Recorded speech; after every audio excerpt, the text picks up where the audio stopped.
ಅಯೋಧ್ಯೆಗೆ ಹೋಗ್ತೀರಾ ಸರ್? ನಮ್ಮಿಂದ ಏನು ಅಯೋಧ್ಯೆಗೆ ಹೋಗ್ತೀರಾ ಅಂತ? ಅಯೋಧ್ಯೆ ರಾಮ ಮಂದಿರ ಉದ್ಘಾಟನೆ. ನಾನು ಅಯೋಧ್ಯೆಗೆ ಹೋಗ್ಬೇಕು ಅನ್ನೋದು ಇಚ್ಛೆ ಇದೆ, ಹೋಗುವ ಪ್ರಯತ್ನ ಮಾಡ್ತೇನೆ. ಆದ್ರೆ ಆರೋಗ್ಯ ಅಷ್ಟೇ.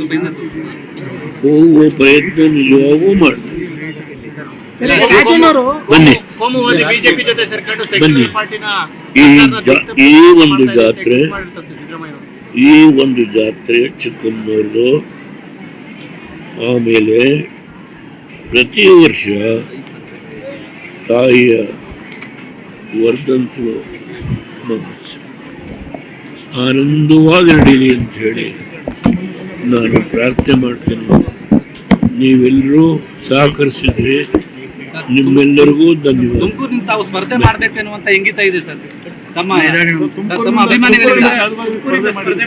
ತುಮಕೂರಿಂದ ಸ್ಪರ್ಧೆ ಮಾಡಬೇಕು ಅಂತ ತಮ್ಮ ತುಮಕೂರಿಂದ ಸ್ಪರ್ಧೆ ಮಾಡ್ತೀರಾ ಅಂತ ಕೇಳ್ತಾರೆ.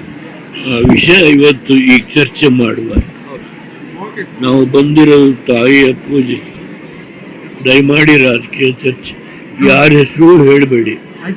ರಾಜಕೀಯ ಮುಖಂಡರ ಹೆಸರನ್ನ ಯಾರ ಹೆಸರನ್ನು ಹೇಳಬಾರ್ದು. ಕುಮಾರಸ್ವಾಮಿಯವರು ಬಂದು ಇಲ್ಲಿ ಪೂಜೆ ಮಾಡಿಸಿದ ಮೇಲೆ ನನಗೆ ಹೋಗಬೇಕು ಅಂತ ಹೇಳಿದರು.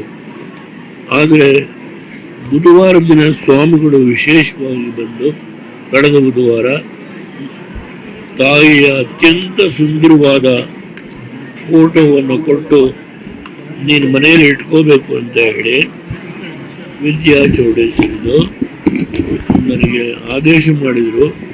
ಬಂದಿದ್ದೇನೆ, ಈ ಕಾರ್ಯಕ್ರಮದಲ್ಲಿ ಭಾಗವಹಿಸಿದ್ದೇನೆ. ನಾನು ಗುರುಗಳಿಗೆ ನಮಸ್ಕಾರ ಮಾಡ್ತೇನೆ.